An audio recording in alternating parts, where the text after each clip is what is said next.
Bonjour à tous. Aujourd'hui, on est le mercredi 3 juin 2026 et je suis là pour parler de ce qui s'est passé hier soir entre l'Iran et les États-Unis. Il y a eu une sorte d'affrontement dans la nuit et tout à coup, c'est arrivé. Vous vous souvenez, je répétais que ce blocus allait s'intensifier et très vite parce que l'Iran n'est pas satisfait de la situation liée à ce blocus. Donc, avec le temps, on va voir ce genre d'escalade se produire entre l'Iran et les États-Unis. Je ne sais pas quelle sera la tolérance du côté iranien comme du côté américain. Combien de temps ça va durer comme ça? Et Donald Trump, après cet affrontement, a déclaré que le cessez-le-feu restait en vigueur, que la réalité du cessez-le-feu n'avait pas changé.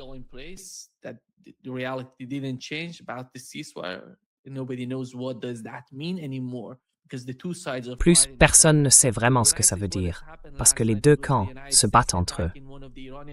Et les États-Unis, ce qui s'est passé la nuit dernière, c'est que les États-Unis ont attaqué un des pétroliers iraniens dans le golfe Persique, ainsi qu'une tour de télécommunication à Keshm, dans le sud, dans le détroit d'Ormuz.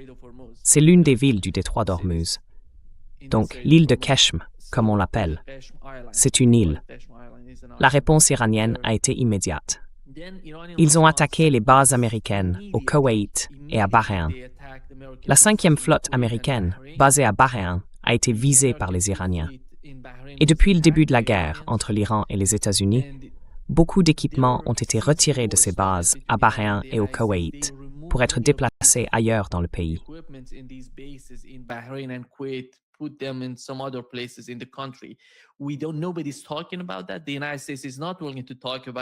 Personne n'en parle. Les États-Unis ne veulent pas en parler. Les Iraniens, eux, ne sont pas très clairs sur ce qui se passe avec leur opération. Mais ce qu'on a appris jusqu'à présent, c'est que l'Iran a frappé l'aéroport de Bahreïn et celui du Koweït. Et c'est important, parce que les États-Unis utilisent ces aéroports pour envoyer beaucoup de matériel, des avions ravitailleurs. Une grande partie de cet équipement, de ces armes qui arrivent dans la région, passent par là. Ils n'utilisent plus vraiment leurs bases aériennes. Ils passent maintenant par les aéroports du Koweït et d'autres pays pour acheminer les armes au Moyen-Orient. Et l'autre point important en ce moment, c'est quand on compare la quantité d'armes que les États-Unis ont aujourd'hui en Asie de l'Ouest, dans les pays du CCG.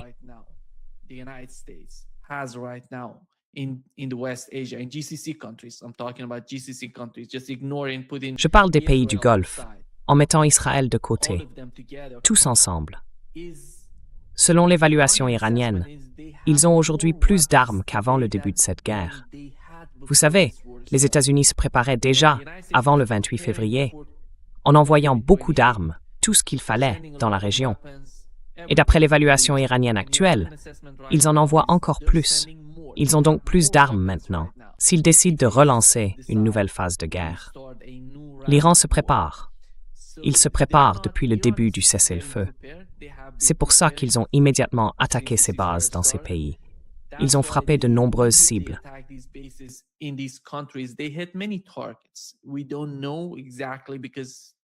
On ne sait pas exactement, parce qu'il y a de la censure dans ces pays du Golfe, en gros à Bahreïn et au Koweït, qui ont été les cibles de ces attaques. Ce qu'on a appris de Bahreïn, c'est qu'ils ont arrêté plusieurs personnes là-bas. Ils disent que ces chiites utilisent ou rapportent, d'une manière ou d'une autre, ce qui se passe sur place. C'est pour ça qu'on ne saurait jamais vraiment ce qui s'est passé, à moins que les États-Unis décident d'en parler. Et les Iraniens, eux, savent. Mais enfin, vous voyez, on a eu une annonce des gardiens de la Révolution, mais c'était pas très clair sur ce qu'ils ont fait jusqu'à présent. On sait qu'ils ont frappé certaines cibles. Ils ont dit avoir touché la 5e flotte américaine ou d'autres objectifs.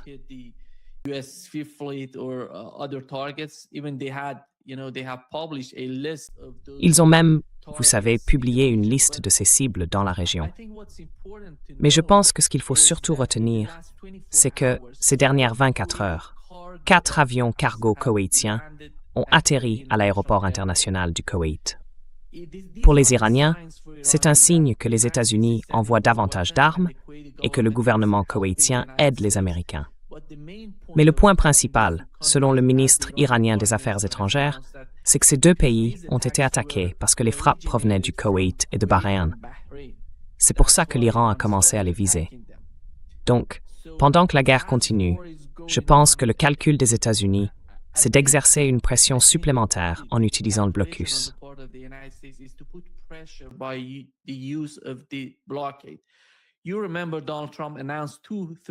Tu te souviens, Donald Trump a annoncé il y a 2 ou 3 jours qu'il allait lever le blocus dans le détroit d'Ormuz.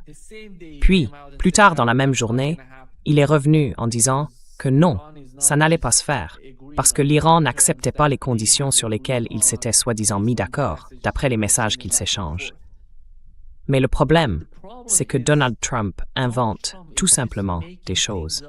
Il pense que, dans sa dernière interview, il parle de rencontrer le guide suprême de l'Iran. Franchement, comment peut-on croire ce qu'il raconte? Il a dit qu'il était prêt à lui parler, à avoir une rencontre avec lui.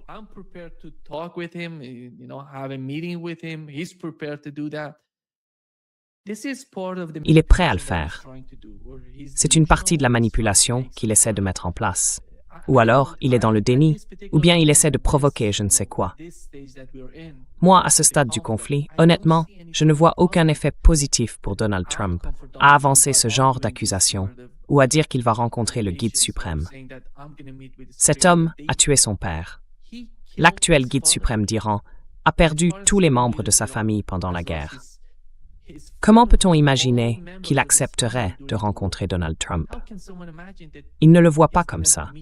Vous vous souvenez d'ailleurs de l'ancien dirigeant iranien quand le premier ministre japonais s'est rendu en Iran avec une lettre de Donald Trump pendant son premier mandat.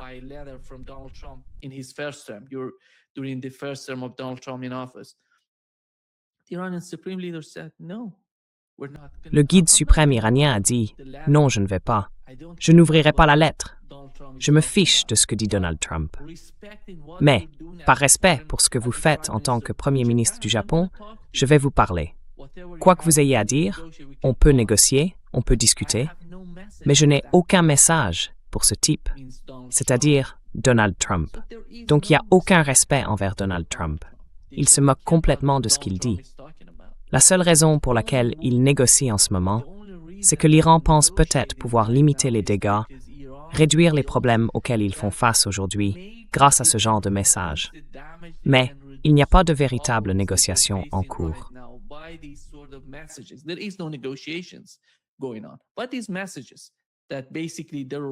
Mais ces messages, en fait, ce sont simplement des messages écrits échangés entre le gouvernement pakistanais et l'autre partie. C'est tout. Et si ces messages n'aboutissent pas, l'Iran passera à l'action sur le champ de bataille. On a entendu le président du Parlement iranien dire clairement « Nous ne négocions pas avec les États-Unis ». C'est un point très important. Il n'y a aucune négociation en cours. Et depuis hier, ou avant-hier, quand ils ont commencé à attaquer Daïa, au Liban, l'Iran a tout simplement cessé de parler avec les États-Unis ou d'envoyer des messages à Washington. En ce moment, il ne se passe rien. Aucun message, aucune discussion, ni directe ni indirecte, rien du tout. Aujourd'hui, pendant qu'on parle, il n'y a plus aucune communication entre les deux camps.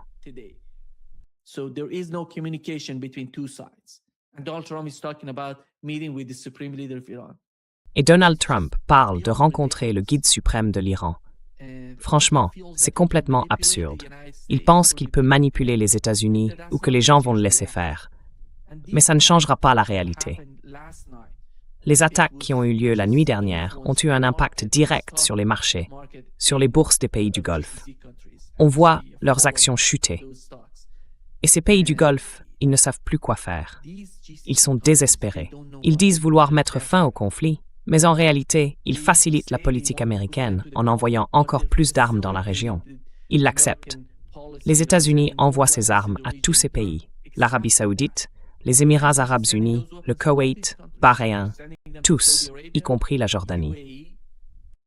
Kuwait, Bahrain, all of them, Jordan, these countries are participating, are doing whatever the Ces pays participent ou font tout ce que les États-Unis leur demandent. Ils savent bien que la réalité va les rattraper. Plus ils acceptent ces armes, plus ils risquent d'être frappés par des armes iraniennes, par des missiles iraniens, par des drones iraniens. L'Iran dispose de renseignements très précis et très fiables venant de ces pays. Et ce n'est pas seulement une question d'Iran. C'est aussi parce que la population, l'opinion publique, n'est pas satisfaite des décideurs, de ces dirigeants du CCG. C'est pour ça qu'ils ne veulent pas de ce genre de politique. Ils ne veulent pas faire partie de cette guerre. Ils ne veulent pas faciliter une attaque contre le peuple iranien, parce qu'ils voient bien ce qui se passe à Gaza. La réalité a changé depuis le début de la guerre à Gaza.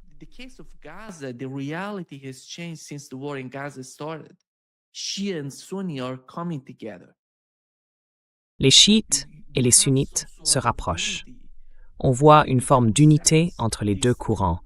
Ces deux, je dirais, ces deux branches fabriquées de l'islam qui commencent à se rassembler. Les peuples se rapprochent, oui, mais ça ne veut pas dire que les dirigeants, eux, se rapprochent. Peut-être qu'à la longue, cette opinion publique finira par pousser les dirigeants des pays du Golfe et de l'Iran à se parler.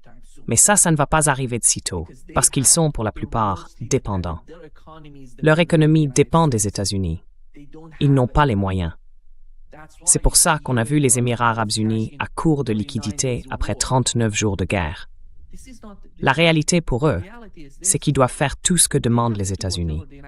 Et ça veut dire une nouvelle escalade.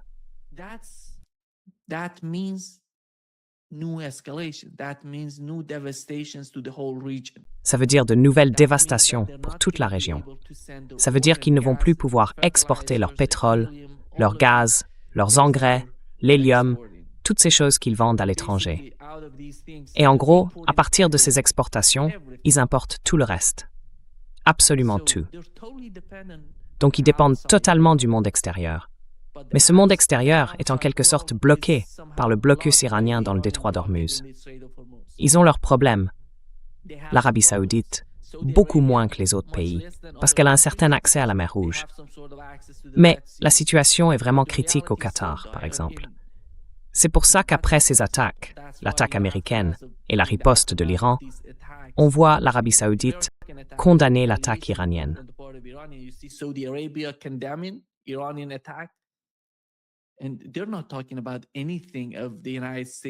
Et on ne parle pas du tout des États-Unis qui auraient attaqué un pétrolier iranien ou une île iranienne. Est-ce qu'ils vont changer de comportement? Rien n'indique que l'Arabie saoudite change le sien, vu la façon dont elle condamne l'Iran, qui ne fait que répondre. L'Iran n'attaque pas ces pays. Il riposte. C'est la réalité. En ce moment, ils ont l'avantage sur Israël et sur tous ces pays du Golfe qui essaient de faciliter une nouvelle série d'attaques américaines contre l'Iran. L'Iran sait exactement ce qui se passe là-bas. C'est pour ça que vous entendez le président du Parlement iranien dire « Non seulement nous allons négocier, mais nous devons aussi décider du résultat de ces négociations, de ces discussions, de ces échanges ou de tout document entre l'Iran et les États-Unis. »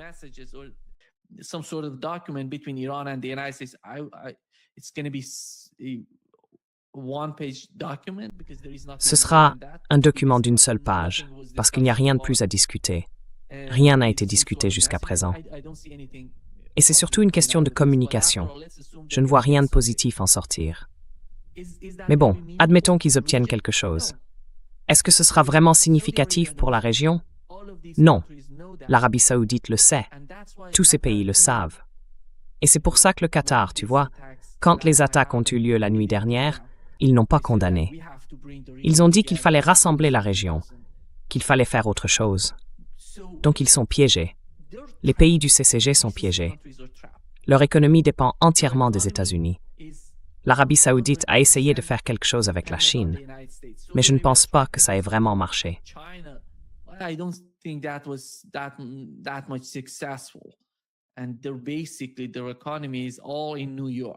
En gros, leur économie, elle est entièrement à New York. Ils n'en ont pas à Riyad, ni dans les autres capitales des pays du Golfe. Tout dépend des États-Unis. Donc ce ne sont pas de vrais pays. Ce sont des vassaux. Et l'Iran, tôt ou tard, ils vont en venir à cette conclusion.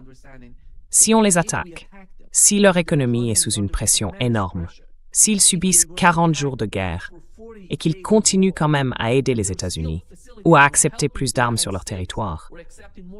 À quoi bon discuter avec ces pays? Est-ce qu'ils vont tirer une leçon de tout ça? Est-ce qu'il y a une courbe d'apprentissage? Ou bien il ne se passe tout simplement rien? C'est ça le désespoir.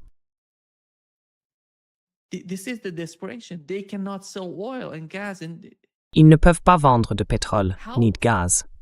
Ils se retrouvent un peu coincés entre l'Iran et les États-Unis. L'Iran contrôle le détroit d'Ormuz et les États-Unis exercent une pression sur leur économie. En fait, les deux camps font pression sur leur économie. Et eux, ils essayent de trouver une sorte de solution. L'Arabie saoudite aurait pu faire partie des BRICS, et ils disent en gros qu'ils en font partie, mais en réalité, ils ne participent pas. Ils ne vont à aucun des sommets organisés par les BRICS. Donc je ne vois pas vraiment de négociations sérieuses, ni de résultats concrets qui en sortent. Les États-Unis prolongent cette guerre encore et encore avec le blocus. Et Donald Trump, lui, demande à quel point tout ça devient absurde. Imaginez Donald Trump.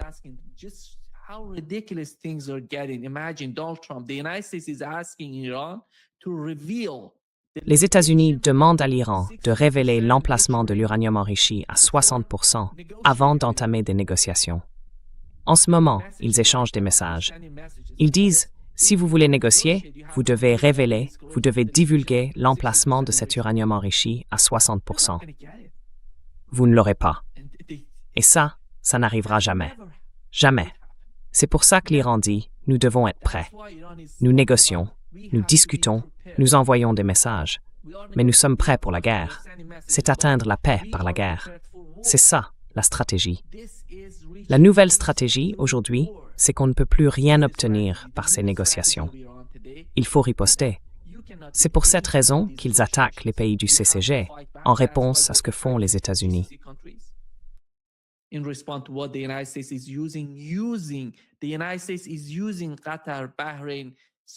Les États-Unis utilisent le Qatar, Bahreïn, l'Arabie saoudite, tous ces pays. Ils y recueillent des informations pour attaquer l'Iran. Alors que peut faire l'Iran d'autre? Souvenez-vous, il y a 2 jours, ils voulaient raser Dahieh, dans le sud de Beyrouth. Quelle a été la réaction iranienne? Ils ont dit si vous faites ça, on fera la même chose dans le nord d'Israël. On va raser le nord d'Israël. Donc si vous êtes prêts à aller jusque-là, voilà quelle serait la réponse iranienne. Ensuite, Donald Trump a dit « J'ai appelé Benjamin Netanyahou, selon Axios ». Et hier, ou peut-être aujourd'hui, l'interview est sortie, avec Donald Trump qui accepte, ou en tout cas confirme ce qui était mentionné dans ce rapport d'Axios, qu'il a bien appelé Benjamin Netanyahou.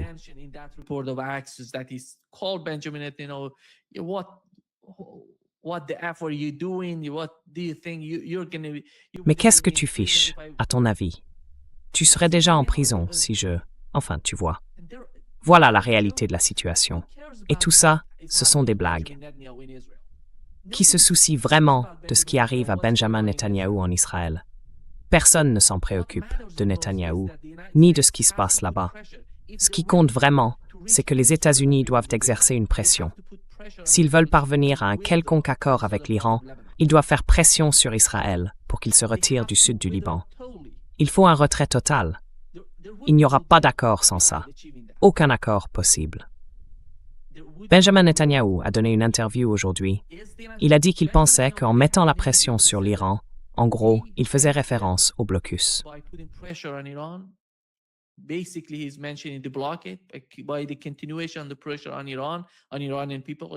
En continuant à faire pression sur l'Iran, sur le peuple iranien, sur l'économie iranienne, le but serait de donner plus de pouvoir aux Iraniens, de leur envoyer tout ce dont ils auraient besoin pour renverser le gouvernement, pour faire tomber le régime en Iran. Cet homme est tellement désespéré dans son propre pays, il est attaqué de toutes parts, et pourtant, il veut provoquer un changement de régime en Iran. Et ce type, complètement dans l'illusion, c'est le même qui prônait déjà le changement de régime avant même que cette guerre ne commence. Je ne comprends pas comment les services de renseignement américains peuvent encore l'écouter. Quel est l'intérêt, à ce stade, d'écouter Benjamin Netanyahou et le Mossad? Si Donald Trump a vraiment appelé Benjamin Netanyahou, comme cela a été dit et confirmé, ce n'est pas à cause de ce que fait Benjamin Netanyahou. This is not because of what Benjamin Netanyahu is doing.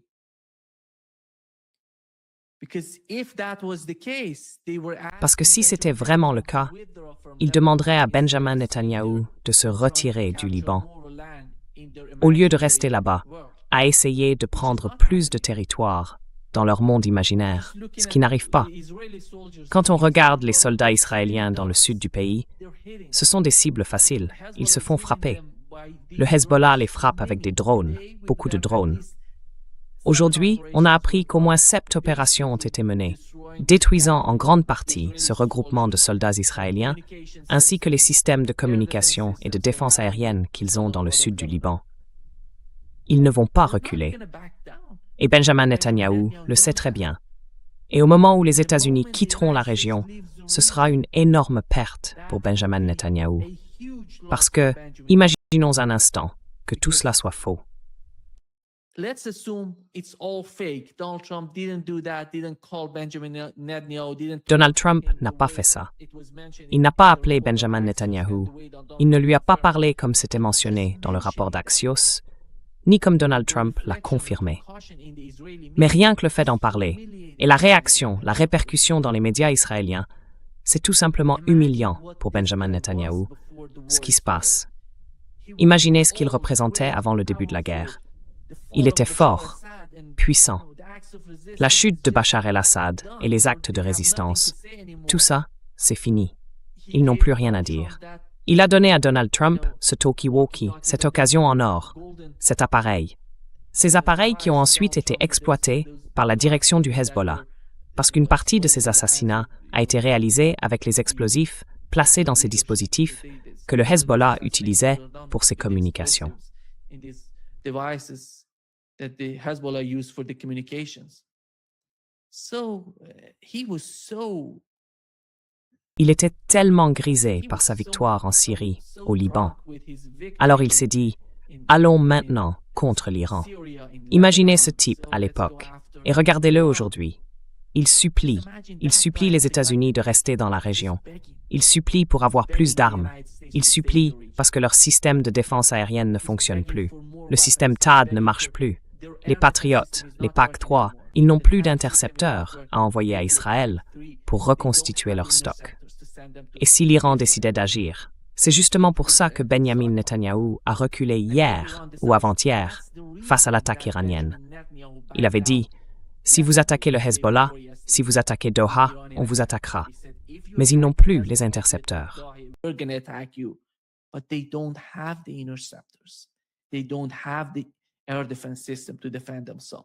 Ils n'ont pas le système de défense aérienne nécessaire pour se protéger. Ils ne l'ont tout simplement pas. Ils n'ont pas réussi à intercepter les roquettes du Hezbollah qui visent le nord d'Israël. Le dôme de fer échoue encore et encore. Voilà la situation dans laquelle se trouve Benjamin Netanyahou en ce moment. Il n'y a pas d'issue, et la pression est énorme en Israël à cause de ce qui se passe dans le nord du pays.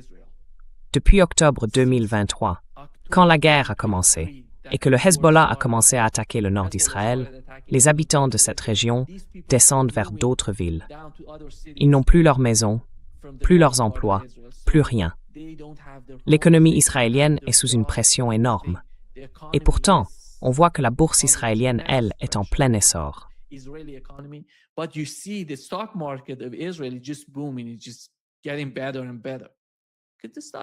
Ça ne fait que s'amplifier. Parce que la bourse, c'est du faux. Tout tourne autour de la surveillance et de ces appareils d'espionnage qu'Israël fabrique. Peut-être que le marché pour ces appareils se porte bien. C'est pour ça que la bourse, avec ce genre d'armes, est favorable à Israël, puisqu'ils les vendent à d'autres pays. Mais à part ça, l'économie ne fonctionne pas. Le tourisme n'existe plus vraiment en Israël. Les gens subissent une pression énorme. Si l'Iran attaque à nouveau Israël, ils devront retourner se réfugier dans leur sous-sol. Alors, est-ce qu'ils sont prêts à aller dans cette direction? Non. Benjamin Netanyahou le sait très bien. C'est pour ça que dans sa dernière interview, il parle encore de changement de régime, mais pas par les États-Unis, ni par Israël. Not by the United States and Israel. And the reporter asked him, Et le journaliste lui a demandé, « Vous aviez dit, avant que cette guerre ne commence, qu'on allait faire un changement de régime en Iran. Qu'est-ce qui s'est passé? » Il a simplement nié. Il a dit non, ce n'était pas l'objectif principal. On ne voulait pas faire ça. On voulait aller détruire le programme nucléaire iranien. Il invente des choses. Ce type est complètement désespéré. Et en ce moment, il se dit que grâce à cette opération, avec ces vassaux qu'ils ont, tous ces médias persans à l'extérieur de l'Iran, tous sont financés par les Israéliens, par des ONG proches d'Israël. Et ils pensent qu'ils peuvent continuer avec le même genre d'agenda. L'un d'eux, c'est Iran International. Cette chaîne, Iran International, la plupart du temps, tout ce qu'ils disent, chaque jour, à chaque instant, ils se comportent comme le porte-parole du Mossad et le porte-parole d'Israël.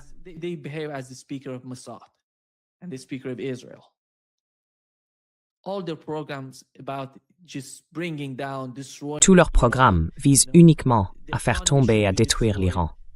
L'économie doit être détruite. Si vous détruisez l'économie, si vous détruisez le peuple, la société, alors vous pouvez renverser le gouvernement iranien.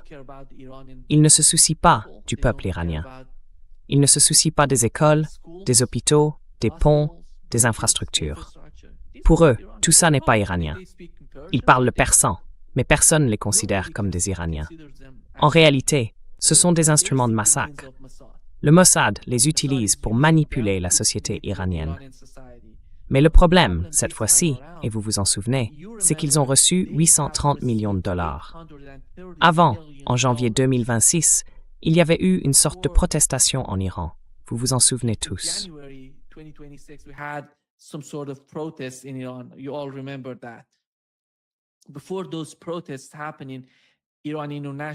Avant que ces manifestations n'aient lieu, Iran International a reçu environ 830 millions de dollars, une sorte d'aide destinée à la chaîne, parce qu'il faisait le travail pour les Israéliens. Il manipulait la société en Iran. C'est l'agenda du Mossad, et Iran International le met en œuvre pour eux. Donc ils récoltent ce qu'ils ont semé. Benjamin Netanyahou a totalement échoué. Pour le dire clairement, aujourd'hui, ils ne pourront pas déclencher une guerre contre l'Iran sans les États-Unis. Ils n'ont pas les moyens de se défendre. Ils sont à découvert en ce moment même. Et l'Iran le sait. L'Iran le sait très bien. C'est pour ça que dans ces négociations, les Israéliens ne font que crier. Ces sionistes en Israël ne font que crier.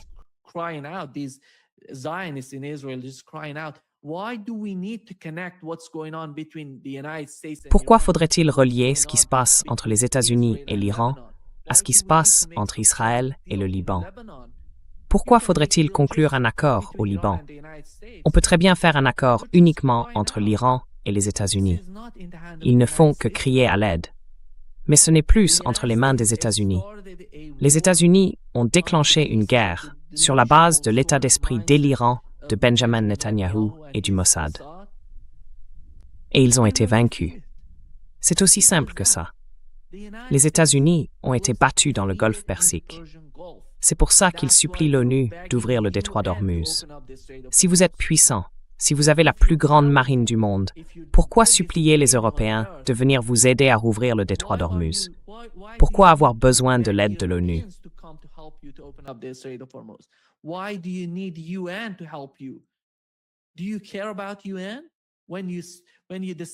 Est-ce que vous vous souciez de l'ONU?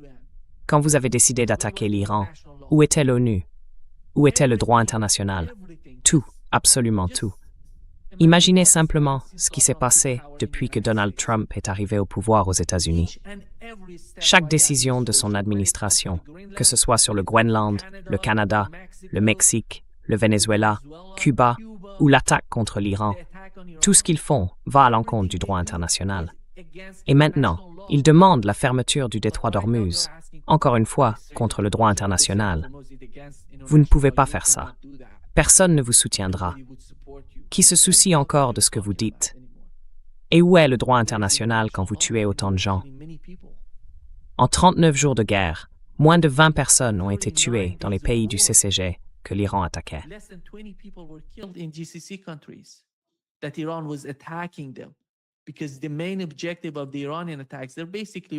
Parce que l'objectif principal des attaques iraniennes, c'était en gros de frapper près des bases américaines ou de certaines bases militaires dans les pays touchés.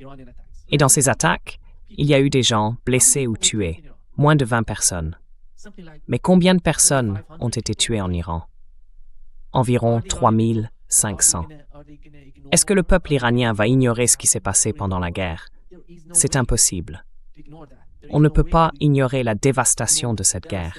Ils disent qu'ils sont engagés dans cette guerre, qu'ils vont s'en sortir par la négociation ou par la guerre, mais ils doivent se retirer du Liban. Ils doivent arrêter d'attaquer Gaza et la Cisjordanie. Aujourd'hui, imaginez ce qui se passe en Cisjordanie. Ils brûlent des terres agricoles. Regardez les images.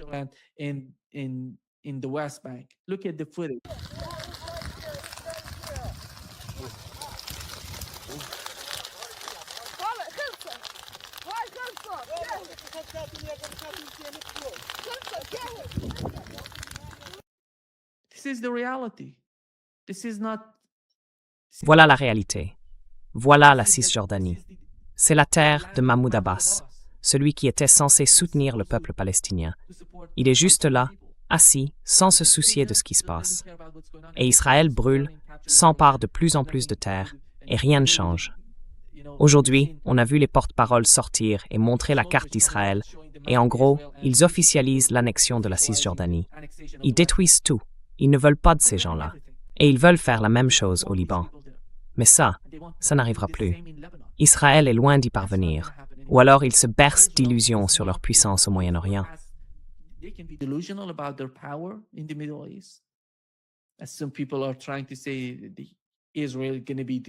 Certains essayent de dire qu'Israël va devenir la seule superpuissance du Moyen-Orient.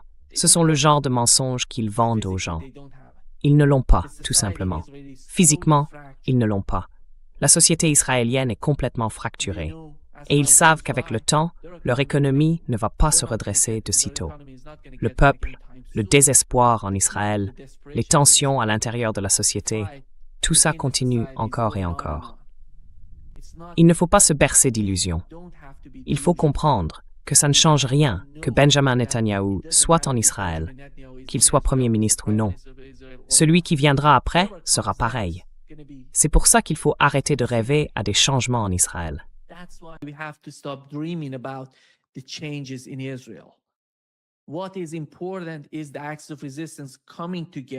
Ce qui est important, c'est que les actes de résistance se rassemblent et élaborent une sorte de grande stratégie, comme on le voit en ce moment avec la nouvelle attitude de l'Iran. L'idée, c'est de parvenir à un accord pour mettre fin à la guerre au Liban, se retirer du Liban, et ensuite, pour Gaza et la Cisjordanie, il faut qu'ils fassent quelque chose. Et je pense que dans le cas de Gaza, il faut prendre en compte que la Turquie, l'Égypte et tous ces pays du Golfe ont signé un accord, une sorte de cessez-le-feu avec les États-Unis, ce qui complique un peu l'ingérence iranienne dans cette affaire. Alors voyons ce qui va se passer pour Gaza et comment les autres pays seront prêts à exercer des pressions ou peut-être à discuter directement avec les États-Unis.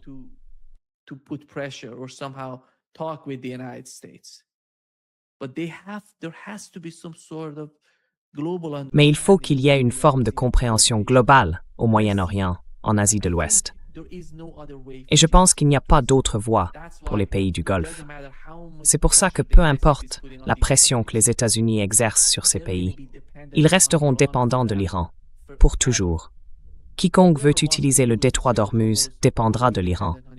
Et s'ils dépendent de l'Iran, ils doivent comprendre, réévaluer, redéfinir leur politique en Asie de l'Ouest. Non seulement vis-à-vis des bases américaines, mais aussi à Gaza et au Liban. Le moment est venu d'agir, pas de parler. Il faut faire quelque chose, si vraiment on veut faire quelque chose pour le peuple palestinien.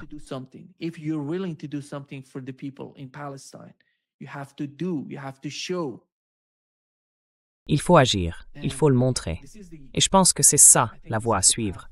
Si les pays du Golfe décident de faire quelque chose pour le peuple palestinien. Avec la Turquie, il faut s'en souvenir, la Turquie est très importante. Erdogan parle de faire pression sur ces gens, même en pleine attaque. On a entendu le ministre turc des Affaires étrangères dire que le problème, c'est Israël, que le problème, ce n'est pas l'Iran, ni ce qui se passe en Iran, mais bien Israël qui manipule. Mais il faut le prouver, il faut faire quelque chose. Si vous pensez ça, mettez la pression sur Israël, faites quelque chose. Soyez honnête dans votre comportement. Vous parlez très bien, c'est vrai, mais quand il s'agit d'agir, vous ne faites rien. But when it comes to do something, you're doing nothing. There is no interpretation of what you're. Il n'y a pas de décalage entre ce que vous dites et ce que vous faites. Et je pense que la Turquie doit en faire davantage.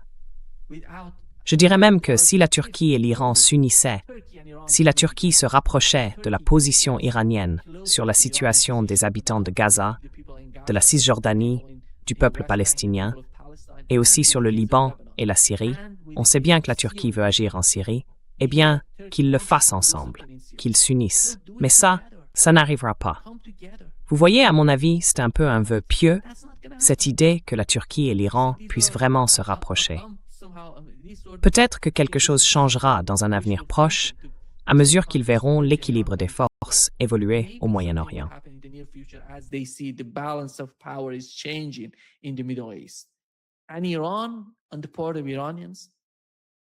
Et l'Iran, du côté iranien, le président du Parlement a déclaré qu'il allait diriger les affaires économiques iraniennes avec la Chine. En ce moment, il y a un mouvement très fort entre l'Iran et la Chine. Depuis le début de la guerre, leurs relations se sont encore renforcées. On sait à quel point la Russie et l'Iran sont proches aujourd'hui, et la même chose est en train de se produire entre l'Iran et la Chine. C'est pour ça que le président du Parlement iranien est actuellement en contact direct. Il dirige la délégation de négociation avec la Chine. Voilà la politique de l'Iran aujourd'hui. S'opposer aux États-Unis, les affronter, parce qu'il ne voit plus aucun résultat possible dans les discussions ou les négociations. Peu importe.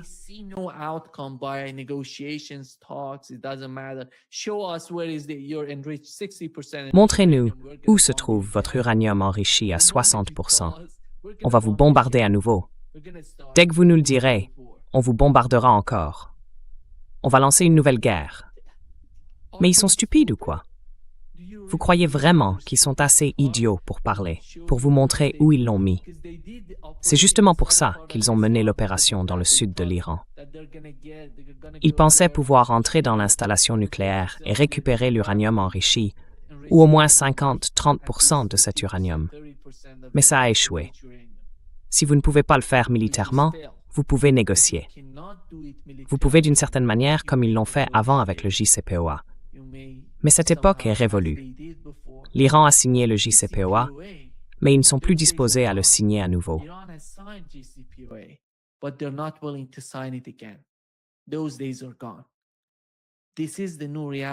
Ces jours-là sont révolus. Voici la nouvelle réalité. Un nouveau calcul du côté de l'Iran, une nouvelle stratégie. Et cette stratégie vis-à-vis des États-Unis, c'est la confrontation. Confrontation, ça veut dire affronter les États-Unis dans le Golfe Persique. Ils savent qu'ils sont capables de riposter.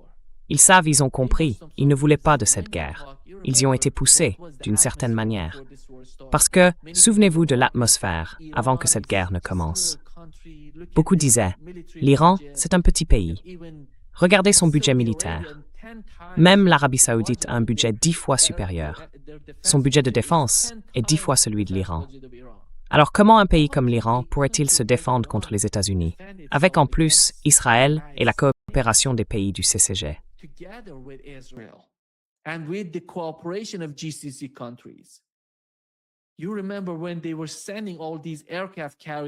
Vous vous souvenez quand ils envoyaient tous ces porte-avions dans la région? Ah, donc, c'était censé être la fin pour l'Iran. Est-ce que ça s'est produit? Non. Et l'Iran le sait très bien. Et ceux qui doutaient en Iran, surtout ceux qui étaient prêts à négocier, disons, négocions, parce que s'ils nous attaquent, on sera détruits, eh bien ces gens-là ont changé d'avis. Ils ont vu la réalité brutale de ce qui se passe entre l'Iran et les États-Unis. Ils voient à quel point l'Iran est aujourd'hui capable de riposter et à quel point l'administration Trump est désespérée. En fait, ils supplient presque pour obtenir un accord avec l'Iran. Mais cet accord n'arrive pas, parce qu'il faudrait pour cela faire pression sur Benjamin Netanyahou. Et ça n'arrivera jamais.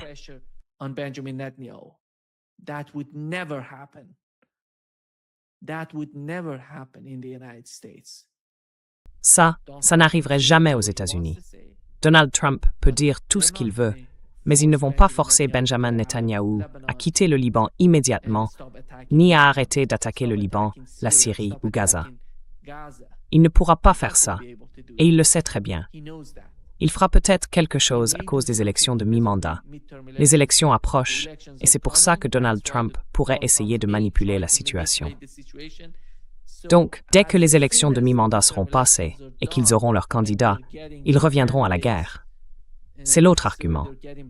L'Iran le sait. L'Iran prend simplement en compte toutes ces dimensions de ce qui se passe en Asie de l'Ouest. Et la question c'est, que va-t-il se passer après les élections de mi-mandat?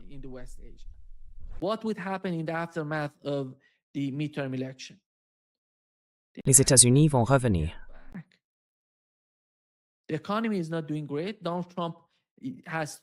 L'économie ne va pas très bien. Donald Trump a encore 2 ans de présidence. Qu'est-ce qu'il veut en faire? Sa richesse personnelle ne cesse d'augmenter.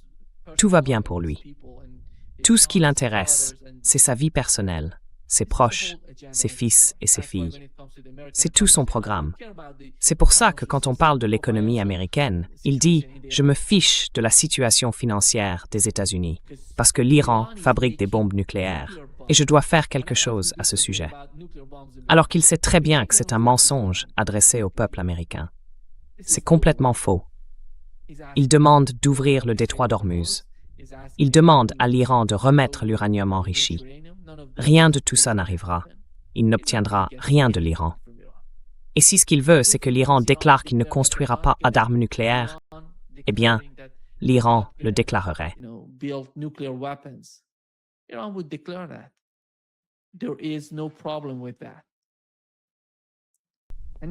Il n'y a aucun problème avec ça. Et l'Iran, d'après ce que je comprends aujourd'hui, n'a pas changé son évaluation de son programme nucléaire. Je sais qu'il y a des rumeurs en ce moment, des gens qui disent que l'Iran possède l'arme nucléaire, ou qu'il en construit, ou qu'il est en train d'en obtenir, quelque chose comme ça. Mais d'après moi, l'Iran, à ce moment précis, se sent très à l'aise parce qu'il connaît l'importance du détroit d'Ormuz. Ils savent ce dont leur armée est capable. Leurs stocks de missiles sont pleins, plus qu'avant le début de cette guerre. Leurs drones deviennent plus performants. Leur système de défense aérienne se développe et s'améliore énormément grâce aux leçons qu'ils ont tirées. L'Iran n'a jamais été attaqué par ce type de puissance aérienne, par ce genre d'avion de chasse. Il n'avait aucune expérience de ce genre auparavant.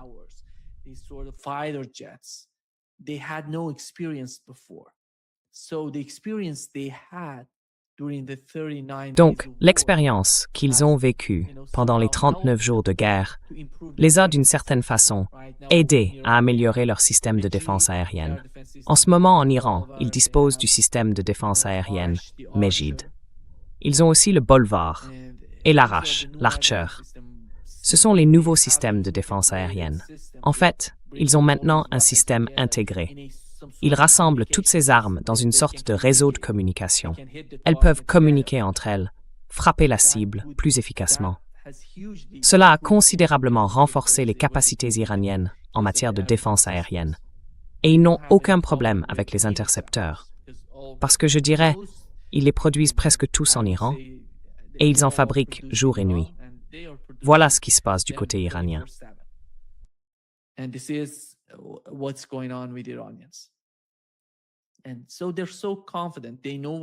Ils sont donc très sûrs d'eux. Ils savent exactement ce qu'ils font. Ils connaissent leurs capacités.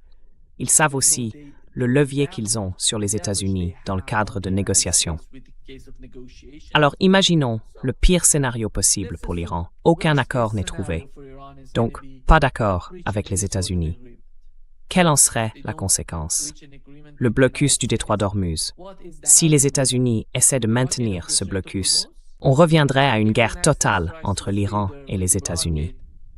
Combien de temps les États-Unis voudraient-ils poursuivre une telle guerre? En auraient-ils les moyens? Quelles sont leurs capacités réelles?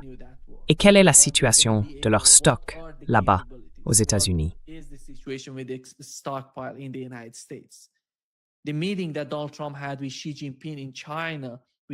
La rencontre que Donald Trump a eue avec Xi Jinping en Chine, à mon avis, portait surtout sur les terres rares. Parce que pour produire plus de missiles, pour fabriquer plus d'intercepteurs pour Israël et pour les États-Unis, il faut des terres rares. Et ils en manquent. Ils n'en ont pas. Ils dépendent à 90% de la Chine.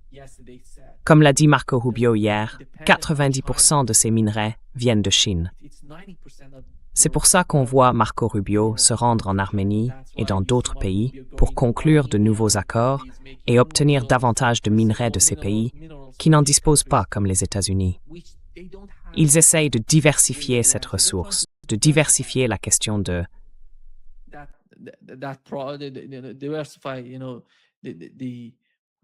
the case of the rare earth minerals, but China is still they're dominant.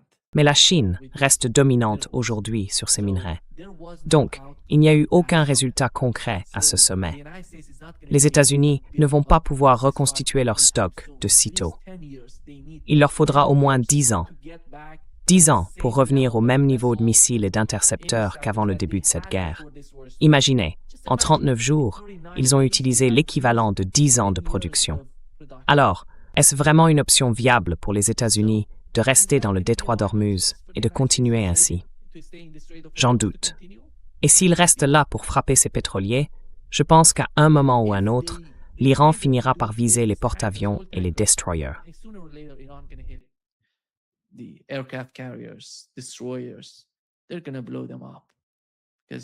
Ils vont les faire exploser, parce que c'est la phase finale. L'Iran essaie d'être extrêmement prudent dans le choix de ses cibles. Comme je l'ai dit, ils n'ont pas tué, ils n'ont pas cherché à tuer des civils. Leur frappe était très précise, justement pour ne pas toucher la population, les gens ordinaires, les civils dans les pays du Golfe. Croyez-le ou non, beaucoup d'Iraniens pensent que même les personnes à bord de ces porte-avions qui ne font pratiquement rien, qui assurent juste le soutien logistique, parfois 5000 personnes sur un seul porte-avions, la plupart n'ont rien à voir avec la guerre. Ils ne savent même pas vraiment pourquoi ils sont là. Même ces soldats dans les bases américaines des pays du Golfe, ce sont des gens ordinaires.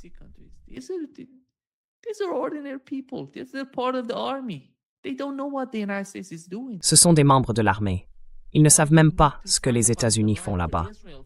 Pourquoi devraient-ils sacrifier leur vie pour Israël, pour ce que Benjamin Netanyahou a en tête? Lui, il ne sacrifie pas ses soldats, ni son peuple.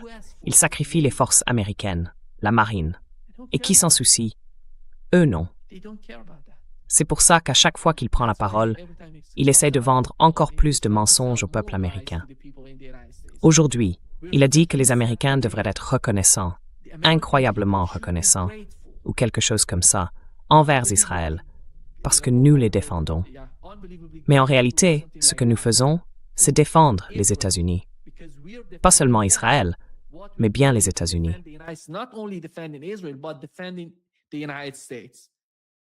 Personne ne me demande, mais Omar, de quoi tu parles?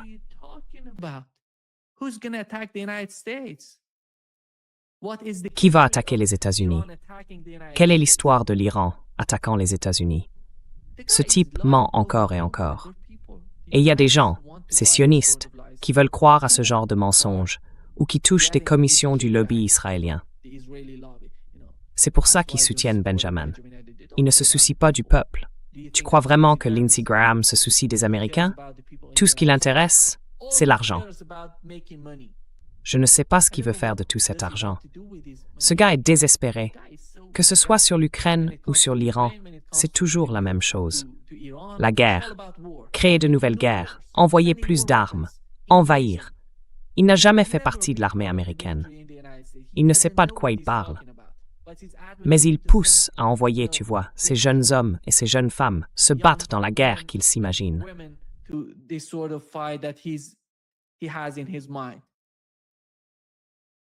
because he's not fighting. These Parce qu'il ne se bat soldiers are pas. fighting, and who cares Ces about soldats, these people? eux, They're gonna be se replaced battent. with other Et qui se people, soucie de ces men gens? and women. Ils seront remplacés You don't par know d'autres these jeunes people hommes et like femmes. Lindsey Graham. Pour des gens comme Lindsey Graham, ce ne sont que des chiffres. Les gens sont des chiffres.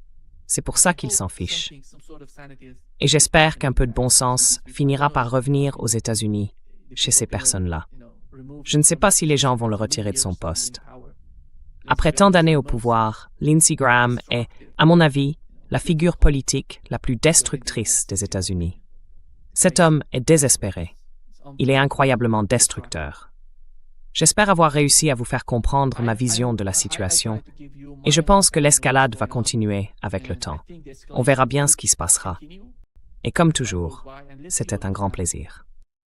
And great pleasure as always.